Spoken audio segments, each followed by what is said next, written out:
Good morning. Today is Monday. It is March 7th. I would like to begin by giving thanks for the traditional and ancestral territory that is our meeting ground today. We acknowledge the many First Nations, Métis, and Inuit whose footsteps have marked these lands for generations. We are grateful for the stewardship and teachings of elders and traditional knowledge keepers, and the efforts of youth and individuals who continue to protect land and language. Please take this time to acknowledge the caretakers of the land, the First Nations, Métis and Inuit, and those who share and contribute to the land, the four-legged, two-legged, fin-feathered crawlers, trees, plants, water, sun, and moon. This reading is an acknowledgement of the historical relationship between Indigenous and non-Indigenous communities on Turtle Island, and it is a call to action to walk together towards reconciliation. So I have a couple of announcements today as we make some changes to what we do at lunch specifically, so I need you to really stay focused. This week, we will still rotate through on intramurals. So intramurals, grade 9s, you'll have the gym today, grade 7s tomorrow, etc., etc. We will rotate through this week.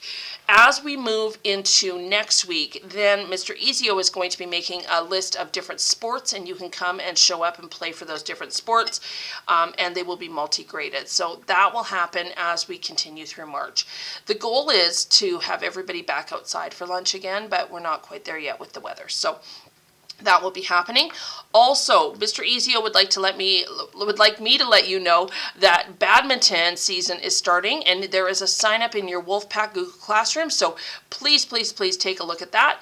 That will be happening in the next few weeks. And so let's talk about the changes to lunch. So we are going to allow you to eat lunch in your zone. So it doesn't mean that if you're in grade 9, grade 9s, I don't want you in the grade 7 wing or in the grade 8s. But if you're in grade 9, you can eat out in the hallway or in somebody else's classroom. And then when the bell rings, you will have the choice to go to intramurals. I think we're closing the library for the next bit, grade 9s, but just as we kind of get used to some of the changes.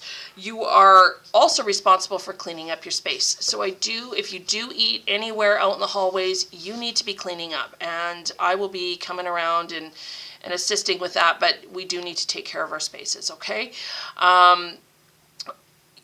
If you are needing a little bit of quiet, that's okay too. There will be some classrooms that will be open that will, I'm sure, have some quieter kids, and you can take care of that. So we're going to try this out, and we'll see how it works, and I'll let you know tomorrow if it worked well or didn't work well, but we're going to give it a go, okay? Drumline practices today after school. Also tomorrow, if all goes as planned, well, we've got two things tomorrow. Tomorrow is our open house, so if you have anybody, brothers or sisters, who want to attend Westmount next year, they can come to our open house, and that's happening tomorrow at 5 o'clock, and that's all that information is on our website. And then also tomorrow, I think if we're ready to go, we might wait till Wednesday, but we're going to start voting on our March Madness, and it's March Madness of 90s songs, and so the first bracket up, I think, will be boy bands, but I will let you know that as well, and all that voting will be taking place via the Westmount Wolfpack classroom, and we will see which teacher wins. So that is what's happening, y'all. I've got some birthdays. Okay, so I think I announced, oh, maybe I didn't. Okay, there was a bunch of birthdays over the weekend. So Lucy in grade 8 had a birthday on the 2nd, so did Jake in grade 9. I think I announced those last week. On the 3rd, Arbor and Penelope. Arbor in grade 7 was on the 3rd. On the 5th, we had Penny in grade 7, and we had Ethan in grade 8. And then today we have a couple of birthdays. So Rylan in grade 8, Dorothea in grade 8, and Julietta in grade 8. So happy birthday to all of you. I hope you have a great day, had a great weekend. I love you all. And let's just take care of each other today, okay? We'll see you in the hallways.